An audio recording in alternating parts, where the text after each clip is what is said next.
My name is Brian. I'm a recovered alcoholic, and I'm very grateful to be here, sober another day, and be able to, you know, it's always an honor to be on sort of on this side and presenting the book, versus I like being on the other side too. And I go to other people's workshops because I always think it's important to remain teachable. And I think that my journey is just a never-ending journey to learning new things about myself and about other people and about this program. You know, um, let's see. I'm going to give you the colors again of the stuff that I highlight in my book. We're not going to be able to cover all those in this workshop. I'm only going to cover a couple of those, but I'm just going to give them out because it's something you can do on your own. And I really had a good experience with it. So anytime I come across a direction in the book, I highlight it in green. And then there's going to be warnings. A warning would be something like, if you don't do this, you will drink again, or something like that, or death, fatal. Those are all warnings. I highlight those in pink. I'm kind of going off of I'm using the traffic light because it's universal. So red means stop, right? Or warning.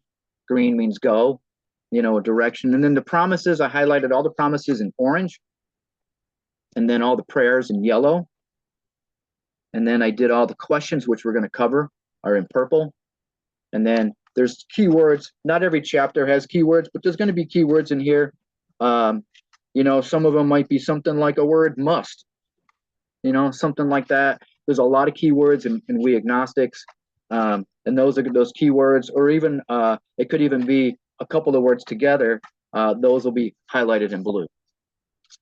If you're trying to look for something, I don't know about you, but I want to tell you that my sobriety date is February 2nd, 1997. For that, I'm very grateful. So in a few weeks, I'll have 28 years. Now, that impresses me because I'm that type of alcoholic. I couldn't even get one day. I couldn't even figure out how this thing worked. And I really just didn't want to stop. I was really hoping that you would all teach me how to drink and not get in trouble, or control it better, because I just get all out of control once I start to drink. So maybe you're all going to tell me this magical formula that will help keep me from blacking out and going to jail and ending relationships and giving up jobs. And that wasn't what I found here. What I found here, honestly, was like a place where I belong. I mean, that's really the honest truth, because I didn't feel like I belonged in my family. I felt kind of alienated from everybody. I'm the only in the family. So, when I came here, I felt like welcomed, you know. Um, and I felt something in the meeting. I felt some kind of power. I felt something that made me want to come back. Anyway, what I want to do here is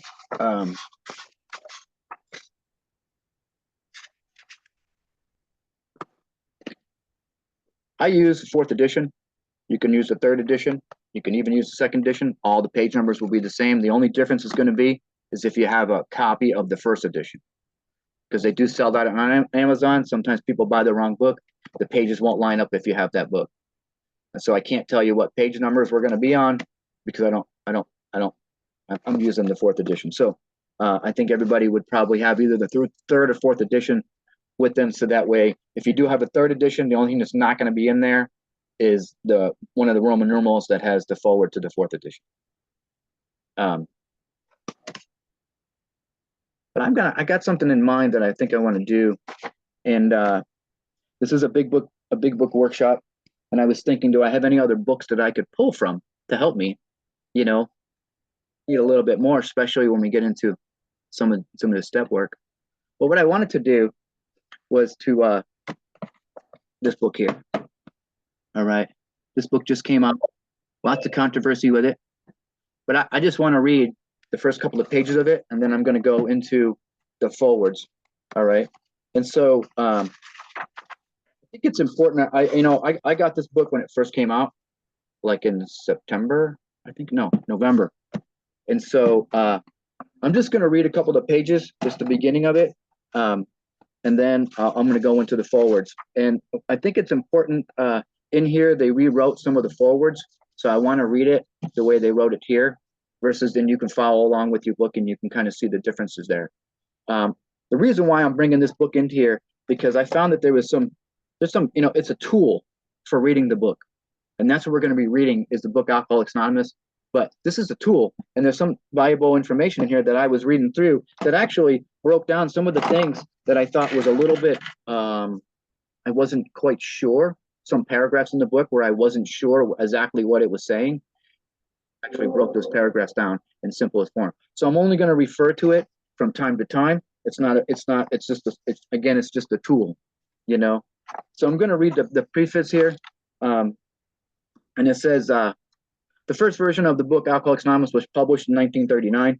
And I really want you to think about when this book came out. We're talking April of 1939. 1939. I mean, I wasn't there, okay? But I'm going to imagine that there probably wasn't a TV in everybody's room, right? Like we have today. Most of us got TVs in our bedroom, right?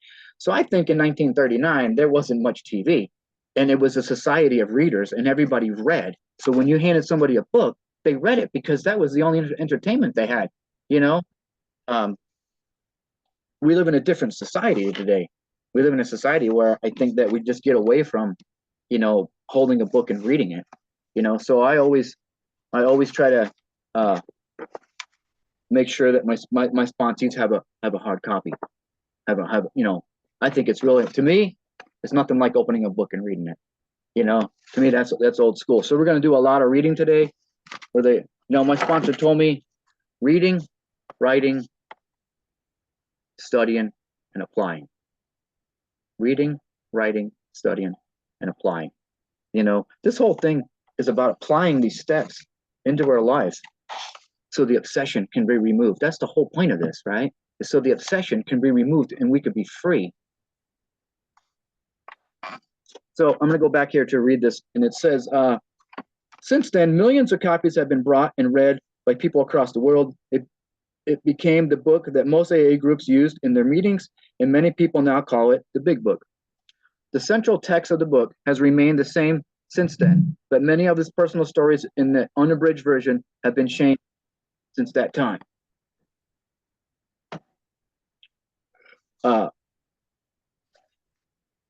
This book is not intended to replace Alcoholics Anonymous, to make the ideas presented in the Big Book easier to access. It is another tool for sharing the message of AA's program of recovery. We wanted to offer a version that used clear and simple language. We know that people cannot be in a regular contact with AA members to get help with the ideas and vocabulary in the Big Book.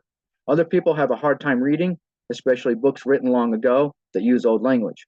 We wanted our program to help all people who want to stop drinking and believe that creating a plain language Big Book would make that possible. If you are curious about the original Big Book, we encourage you to get a copy of it and read it. Many AA members love it. If you attend AA meetings or know any AA members, some of the members there would be happy to help you read through it.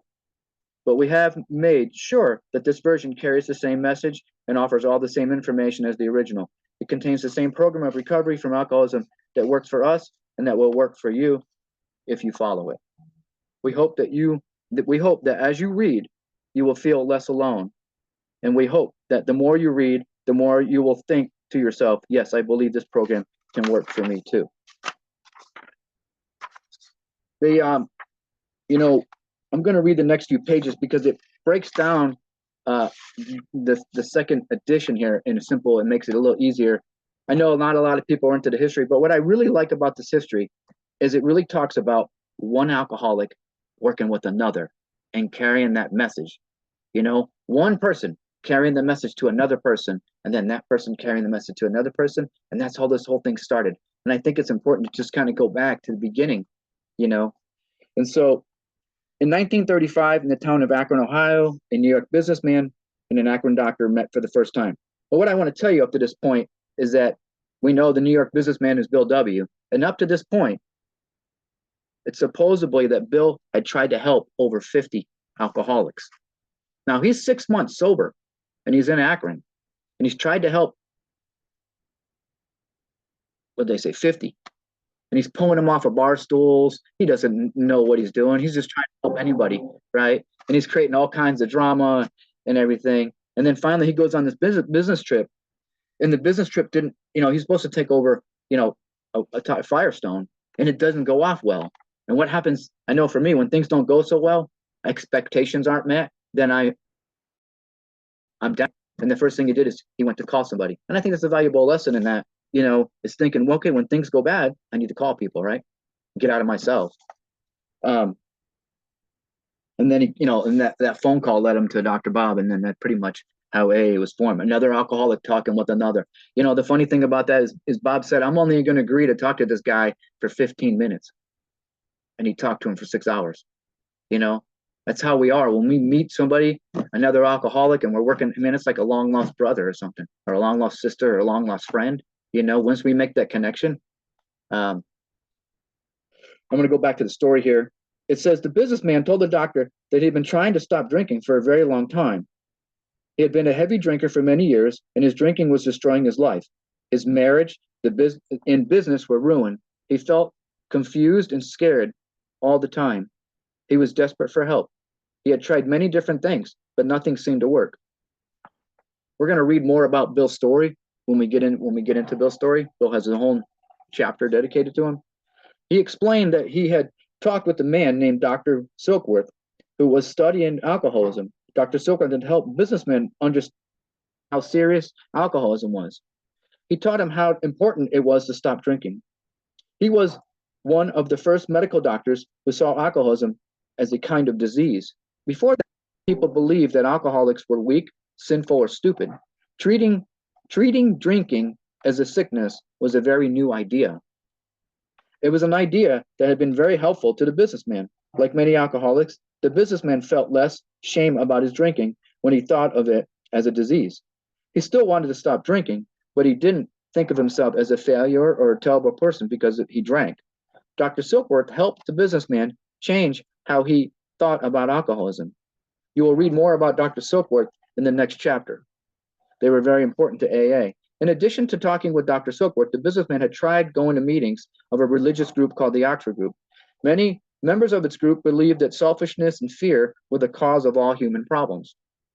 The Oxford Group asked for members to try many things to make themselves less fearful and less selfish. These things included apologizing to people they had hurt, making a list of their own strengths and weaknesses, helping other people through difficult times. The businessman didn't think the Oxford Group could help him stop drinking because most members did not struggle with a drinking problem. However, he was very interested in their ideas and found them to be very helpful.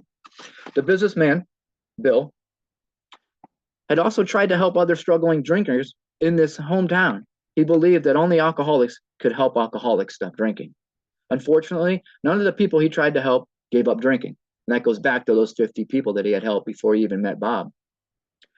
All of this experience and knowledge still helped the businessman. He had stopped drinking for several months. There was a part in his story there where he says, he wasn't sure if he wanted to keep staying sober. Wasn't sure if this was working. And that's when his wife said to him, yeah, but you're sober 6 months.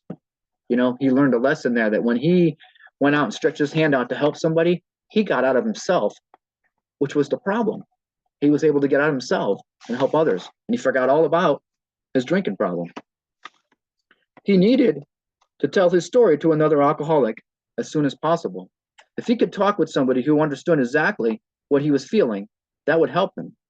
He could talk to someone who knew how hard and complicated alcoholism was. That would help him. Maybe talking would even keep him from drinking just for a little while. The businessman found a phone at the hotel and began to make a series of phone calls to people, beginning with the names he recognized from the Oxford Group. Finally, a local woman suggested that he call the doctor in Akron, who she said had a drinking problem. They got together and spoke for a long time about the things they had been through. Again, I told you that Dr. Bob agreed to 15 minutes and ended up being 6 hours. I find that a lot of times when I meet somebody in a meeting and we start talking, we start talking about sponsorship and stuff. Before I know it, it's hours that go along, The doctor listened to the businessman, then talked about his own experience. The doctor had also tried many things to stop his drinking. So far, nothing had worked. Like the businessman, this doctor had become hopeless. Then the businessman shared everything that Dr. Silkworth told him about alcoholism. The Akron doctor felt hopeful. Thinking about drinking as a sickness changed how he felt about alcoholism. It also changed how he felt about himself. Both men realized that talking to each other had helped them. I really think that's really important, you know. The two understood each other the way only two alcoholics can. This connection was powerful.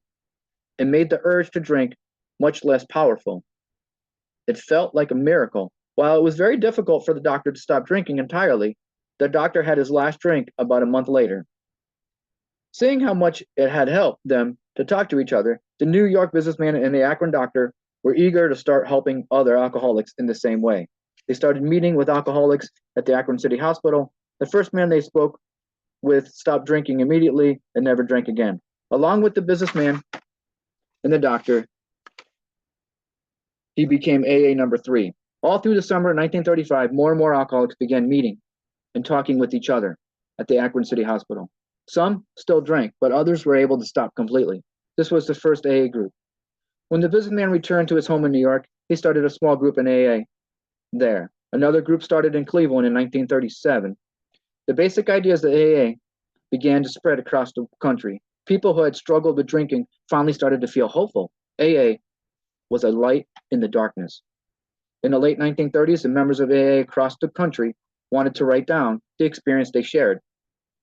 There were over 100, there was about 100 of them participating. They believed that they could help more alcoholics, that they described how AA worked in the pages of this book.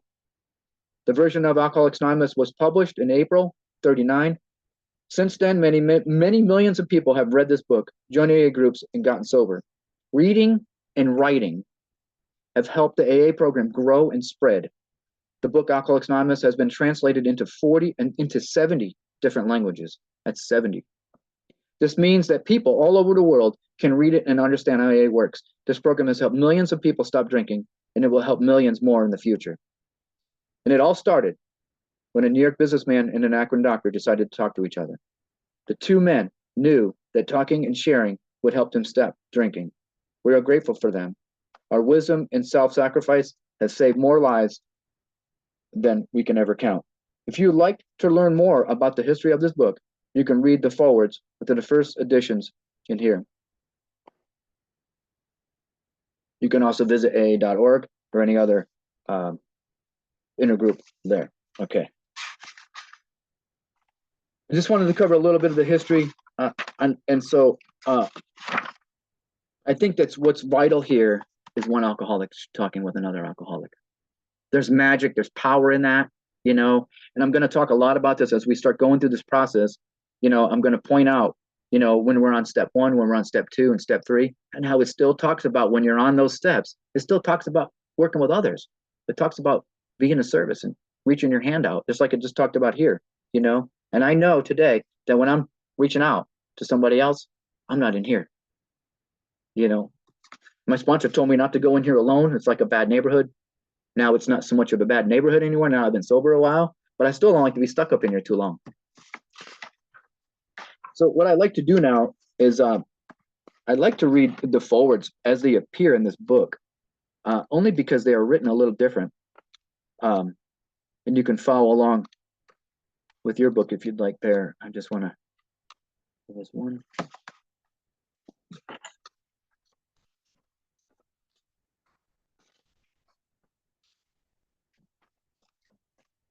All right, I'm going to read the forward to the first edition.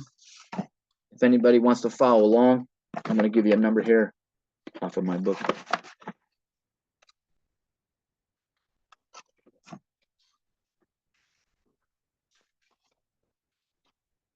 Actually, I'm going to start with the regular preface since it's right before it. Go into the forward, the first edition. It's going to be on Roman numeral VII.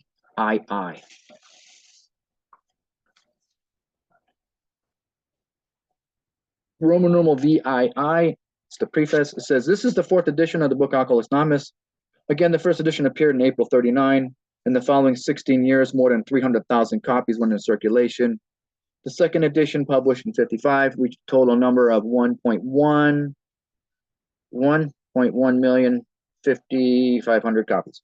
The third edition, which came off press in 1976, achieved a circulation of approximately 19,550,000 in all formats. You know, basically, it's just, you know, it's just mushrooming because of the book. Because this book has become the basic text.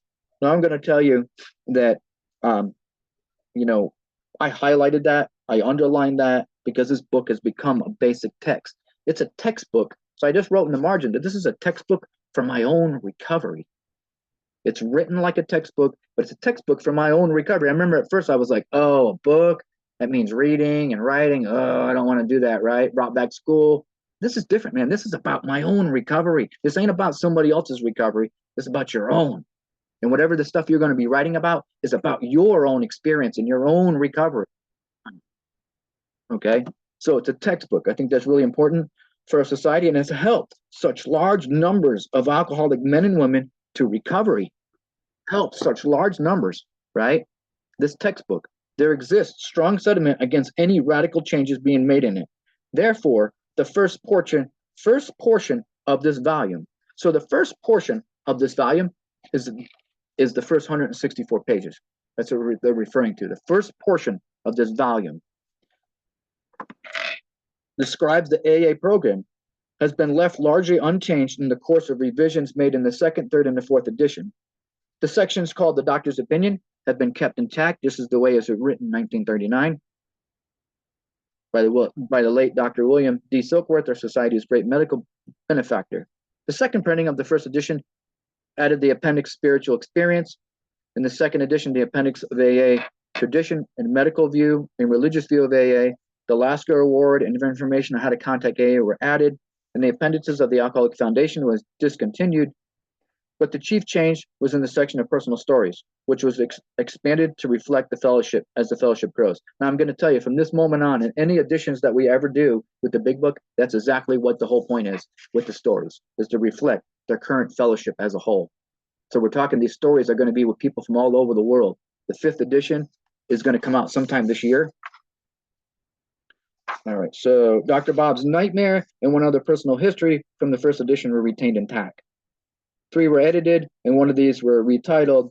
New versions of the 2 stories were written with new titles. 30 completely new stories were added, and the story section was divided into 3 parts under the same headings that we use now. In the 3rd edition, Part 1, Pioneers of AA, was left unchanged. 9 of the stories in Part 2, they stopped in time, were carried over from the 2nd edition. 8 new stories were added. In Part 3, they nearly lost all. 8 stories were retained. 5 new ones were added. In the 4th edition, included the 12 concepts for world service, the revise of the 3 sections of personal stories as follows. 1 new story has been added in Part 1. 2 had originally appeared in 3, have been repositioned there. 6 stories have been deleted. 6 of the stories in Part 2 have been carried over. 11 new ones. This is giving you all the information about all the different stories and all that. I'm going to skip down to the last paragraph there. All changes made over the years in the Big Book, AA members found nickname for this volume, have had the same purpose. The purpose of all the changes to represent the current membership of Alcoholics Anonymous more accurately, and thereby to reach more alcoholics. If you have a drinking problem, we hope that you may pause in reading one of the 42 personal stories and think, yes, that happened to me. I experienced the same thing. Or more importantly, yes, I felt that way. Or most important, yes, I believe this program can work for me too. You know, I just wrote hope in that last one. And that's what I got at my first meeting, was I got hope. And I came here and I was feeling hopeless, and I got some hope. And I felt the same way as people that were speaking. I felt the same way they felt. And the same things happened to me with my drinking. You know, my experiences were the same. All right, I'm going to go on to the forward to the first edition. And I'm just going to read it out of this book, the plain language book, but you can follow along with your big book and see the changes here. This is the forward to the first edition. We of Alcoholics Anonymous are a group of more than 100 people who recovered from a seemingly hopeless state of mind and body. To show other alcoholics precisely how we have recovered is the main purpose of this book. Give me one second. Everybody notice that squiggly writing? See, I got it in my book too. The squiggly writing, right? Show other alcoholics precisely how we have recovered is the main purpose of this book. To show them. To show other alcoholics precisely how we recovered. So that's what I do when I sponsor people. I show them. right? Show them. We hope that what we have written will be so convincing that anyone who reads it will accept it as true. We think our description of our experience will help anyone to better understand what it's like to be an alcoholic. Many do not realize the alcoholic is are very sick people. Another reason we wrote this book is because we are sure that our way of living will be helpful to all people. It is important that we remain anonymous because we are a small group right now. We won't be able to handle the large number of requests that we expect to get once this book is published. Since most of us work full time, we don't have the ability to do that. We want people to understand that the work we do with alcoholics is our calling. We are never paid for it. Whenever members of the fellowship write or speak publicly about alcoholism, we ask them to not use their personal name. Instead, they can just refer to themselves as members of Alcoholics Anonymous. We also ask people in the press and news media to respect this. If they don't, they will make our work much more difficult. We are not a typical organization. We do not charge any fees or dues. For people to become members, they only need an honest desire to stop drinking. We are not tied to any faith, sect, or denomination. I'm going to read that one more time. We are not tied to any faith, sect, or denomination. We also don't take official stands against anyone or anything. We simply wish to be helpful to those who are afflicted, who are suffering. We are interested in hearing from people who get results from this book, especially those who have started work with other alcoholics. We want to be helpful to anyone in this situation. Questions from scientific, medical, and religious societies are welcome.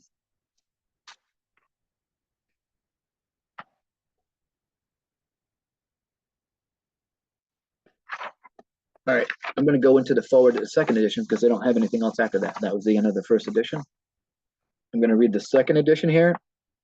And it says number and statistics in the forward refer to the fellowship in 1955.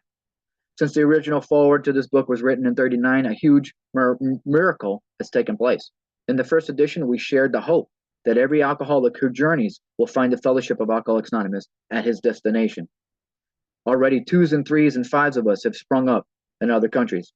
Now, I'm going to say, we already know where we're at. We probably have, international in here, people from all over the world. And I just think it's absolutely wonderful to read this, but actually feel a part of it in a Zoom meeting. I was completely still blown away from what happened in 2020 when we got up on Zoom. And next thing you know, I'm in a meeting just like this and people from all over the world. I never even thought that was even, possible. I was so used to just being in my own little AA group in my own little town. And now, what that did is I used to sponsor people in my home little town, just a little couple, maybe one person a year. Well, now it just opened it up where I could sponsor people all over the world. And I just really thank God from the bottom of my heart for what happened during the pandemic and with Zoom, that it just opened the world to everybody. So let me get back over here on the reading. 16 years have gone by between the first and second printing. During the short time, Alcoholics Anonymous has quickly grown nearly 6,000 groups with more than 150,000 recovered alcoholics as members. Groups can be found in each of the United States, all over the provinces, all provinces of Canada. AA has taken root in Britain, in Scandinavian countries, South Africa, South America, Mexico, Alaska. Basically, what did we say? It was in 100. It's been translated into 70 different languages. So, I'm going to assume that AA now is pretty much in just about every country. This all started with the conversation between a New York businessman and an Akron doctor. Launched the first AA group in June of 35. 6 months earlier, the businessman had been able to stop drinking after having an intense spiritual experience. This happened to him after meeting with an alcoholic friend who had been talking with the religious group called the Oxford Group. The businessman had also been helped by Dr. William Silkworth, the New York specialist in alcoholism. Dr. Silkworth is now considered to be a medical saint by AA members. The story of his own involvement in the early days of society can be found in the beginning of this book in the doctor's opinion. The businessman learned about the deadly serious nature of alcoholism from the doctor. Although he could not accept all the beliefs of the Oxford Group, he was convinced for some of them would be helpful to alcoholics. These included a moral inventory, which is step 4, confession of personality defects, which is step 5, making amends, which we know is step 9, helpful to others, which is step 12, belief in, which would be like, yeah, I'm just reading the forwards, Laurie, from the plain language. Belief in and dependence on a higher power. Before the journey to Akron, the businessman had worked hard with many alcoholics because he believed that only an alcoholic could help another alcoholic. Unfortunately, none of the people he tried to help gave up drinking. The businessman had gone to Akron on a business trip, which had gone very badly. And I think I read most of that earlier about his experience going to Akron and all that.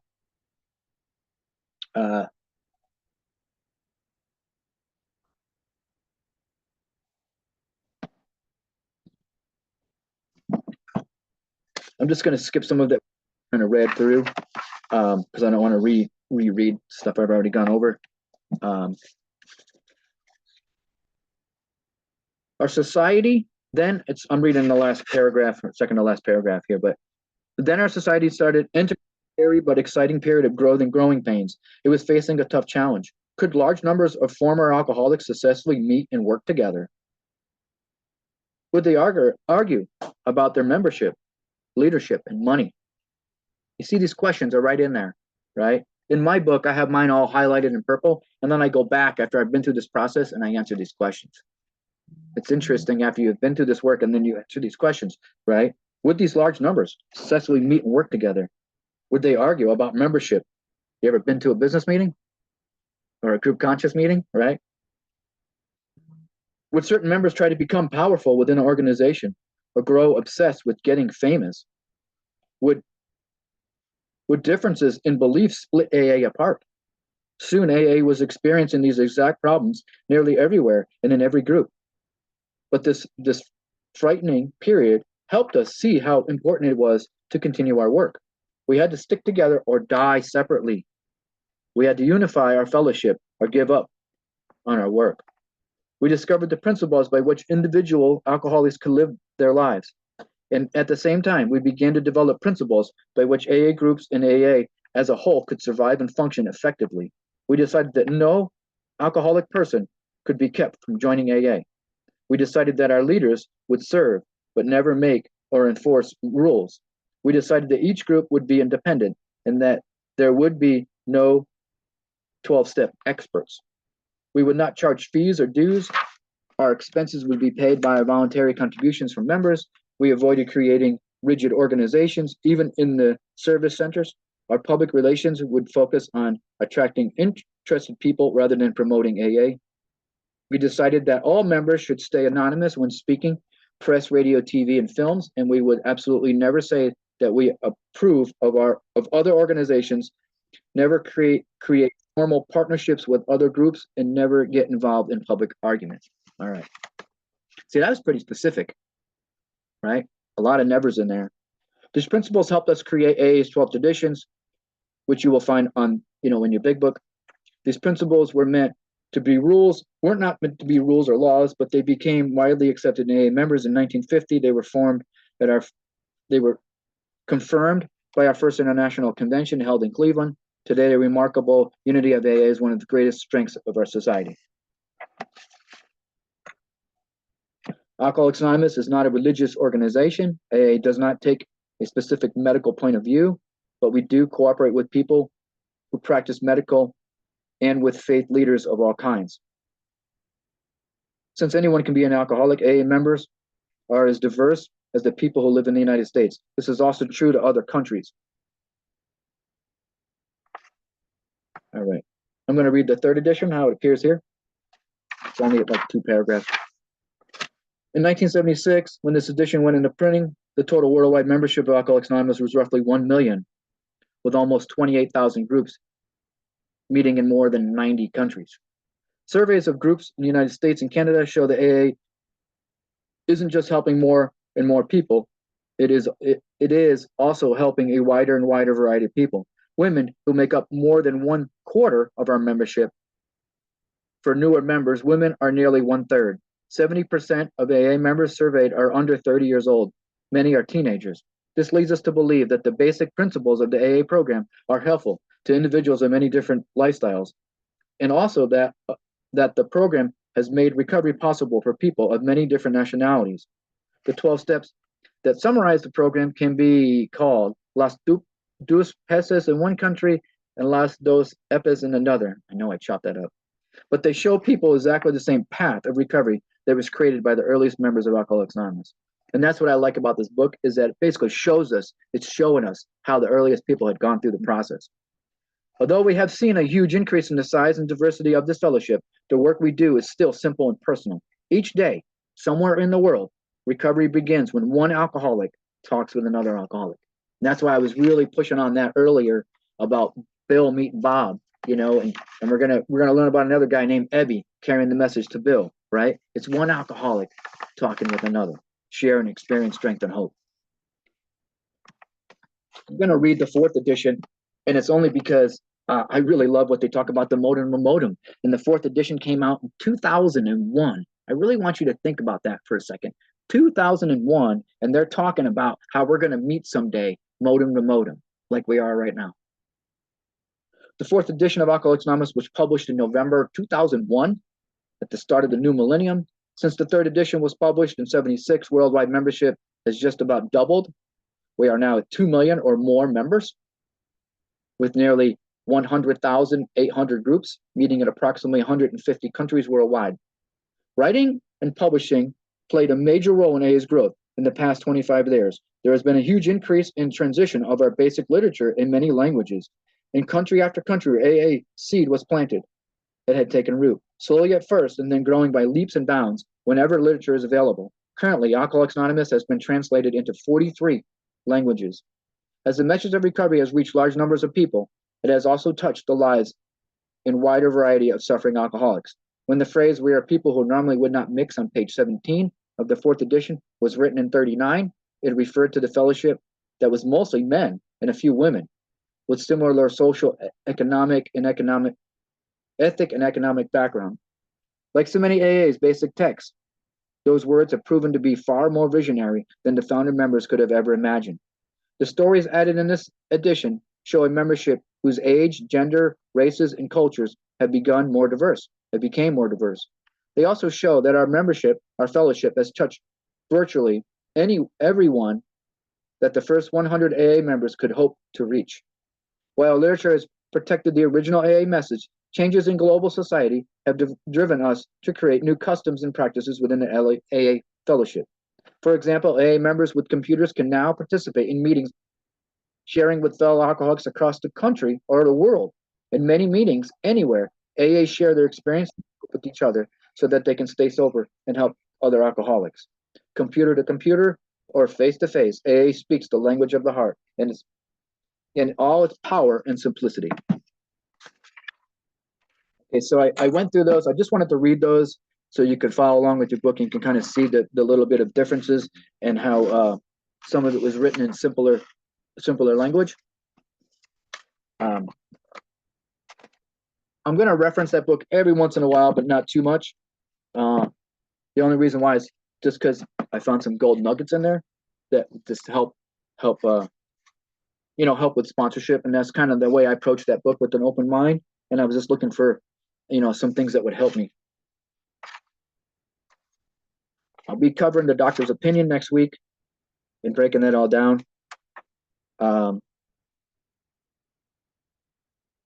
In that 4th edition that I read, the word basic text shows up again. That's on Roman numeral XIX. So it's twice it talks about a basic textbook. There was a piece in the 2nd edition that I'm going to read that's in our original book. It's on page XVI. It's about the middle of the paragraph, and I'm going to read it. It says, "Of alcoholics who came to AA." I think this is so important because I think this is so true even today, okay? "Of alcoholics who came to AA, I underlined, and really tried.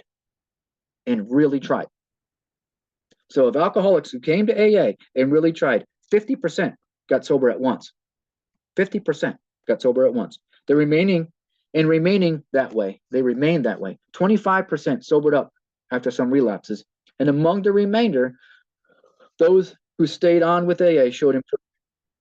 Other thousands came to a few AA meetings and first decided they didn't want the program. But great numbers of these, about 2 out of 3, began to return as time passes. So we're talking about close to 75%, somewhere between 50 and 75% is what we're talking about, of people that really tried.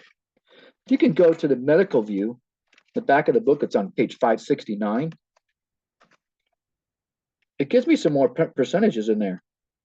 And I always think that's important to read this. It's after the spiritual experience. It's the medical view of AA. Since Dr. Silkworth first endorsed Alcoholics Anonymous, medical societies and physicians throughout the world have set their approval upon us. Following our excerpts from the comments of doctors presented at the annual meeting of the Medical Society of the State of New York, where a paper of AA was read. Dr. Foster Kennedy, neurologist, this organization of Alcoholics Anonymous calls on two of the greatest reserves of power known to man, religion and that instinct for association with one's fellows, the herd instinct. I think our profession must take appreciative cognizance of this great therapeutic weapon. If we do not do so, we shall stand convicted of emotional sterility, of having lost the faith that moves mountains, without which medicine can do little.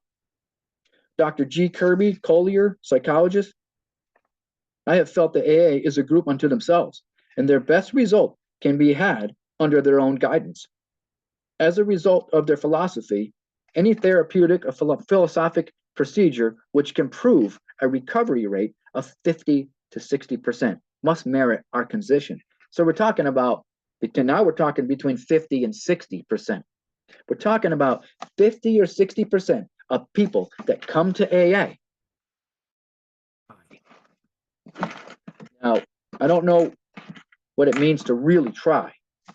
I only know what it means to do. So I don't tell people to really try. I said, just do it. Just do it, right? My sponsor used to tell me to live by the Nike sign. I don't know if you all remember the Nike sign, but it had that little curve and it said, just do it, right? I'm going to go to the next one. Dr. Harry M. Thibault, psychiatrist. As a psychiatrist, I have thought a great deal about the relationship of my specialty to AA, and I have come to the conclusion that our particular function can very often lie in the preparing the way for the patient to accept any sort of treatment or outside help. I now conceive the psychologist's job to be the task of breaking down the patient's inner resistance to that which is inside him will flower, as under the activities of the AA program. Next page. Dr. W. W. Baller, broadcasting under the auspices of the American Medical Association, 1946, over the NBC network, said, in part, Alcoholics Anonymous are no crusaders, not a temperance society. They know that they must never drink. They help others with similar problems. In this atmosphere, the alcoholic often overcomes his excessive concentration upon himself, learning to depend upon a higher power and absorb himself in his work with other alcoholics. He remains sober day by day. The days add up to weeks, and the weeks, months, and years. I'm going to the next one. It says, it's Dr. F. Sulfur,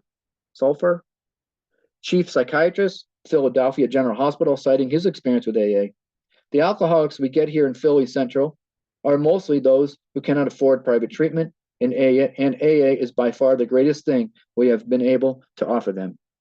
Even among those who occasionally land back in here again, we observe a profound change in personality. You would hardly recognize them. This profound change in person, I have that underlined in here, a profound change. It's going to talk about that when we get into a little bit, when we get into the doctor's opinion, let's talk about a psychic change, right? The spiritual experience and all of that, turns into a personality change, right? A profound change in my personality. And I'm going to talk about that again when we start in the doctor's opinion and Bill's story. And also when there's a solution, gives you a great definition of what that is. I think I did pretty good. I really wanted to just read some stuff from the Plain Language book that it just kind of broke down some of the history a little bit simpler, and I just really wanted to cover all that. I didn't want to get too much into the doctor's opinion yet, just because there's a lot in there for me to cover. And so, does anybody have any questions of the preface, of the forewords, anything that we've covered so far? If you can't unmute yourself, you just raise your hand, turn on your camera and raise your hand if anybody has any comments or anything like that. I think I kept it in about 50 minutes. If I get into doctor's opinion, is going to take me probably about maybe an hour or something. So that's why I didn't want to add it on to today. Does anybody have any questions? Anything we covered? I know it was kind of this early section is kind of could be boring to some people.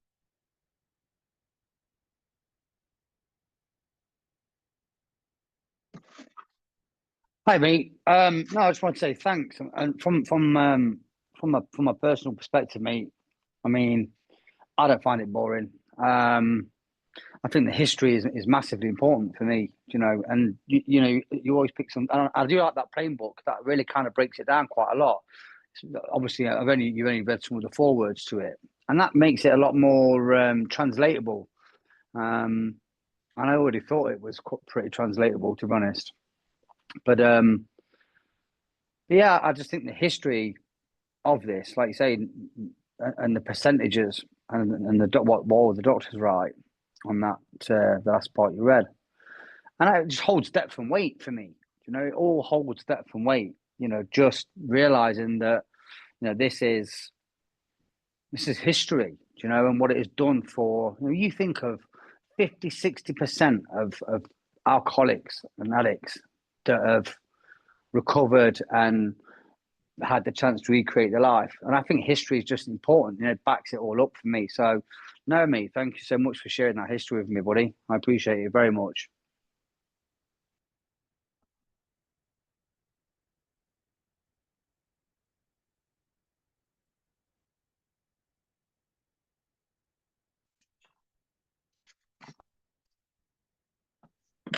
Good evening, everyone.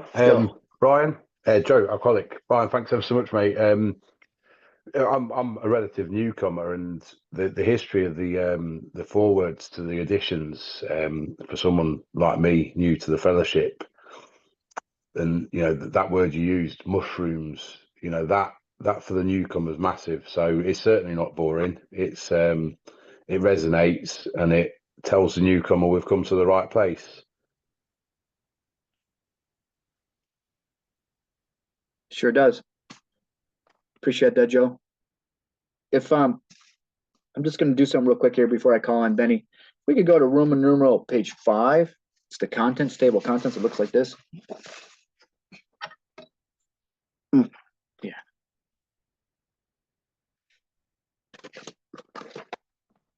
I'm at tables of contents, and basically I'm going to tell you where all the steps are at, so you can write it down. I did a little parentheses from the doctor's opinion to more about alcoholism. It's basically 4 chapters. I wrote step 1.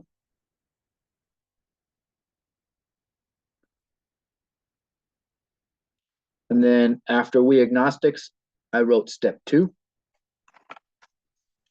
Step 2 has a whole chapter to itself. Chapter 5, how it works. It's steps 3 and 4.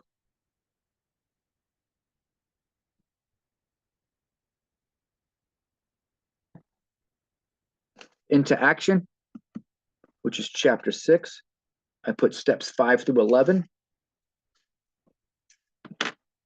Working with others is step 12.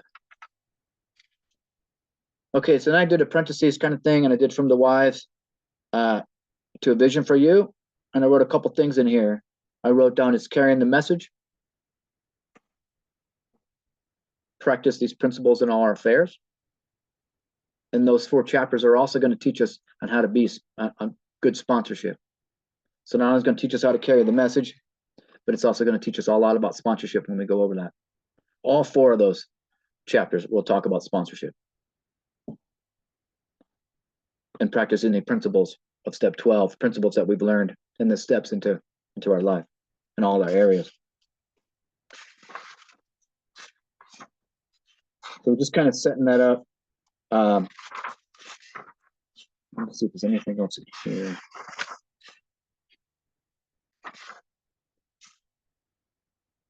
I just think it's real important to remember, again, when I started out, one alcoholic sharing experience, strength, and hope with another alcoholic, and that magic happens. It just starts to happen. Benny, would you like to come in? Yeah, Benny Alcoholic. Benny. Brian, first, thank you so much for doing this.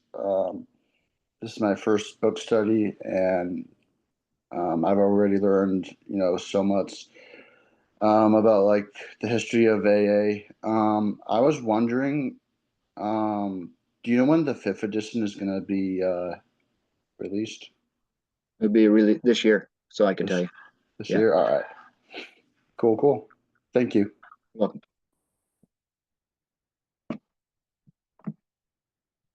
You know what? I need to stop this recording.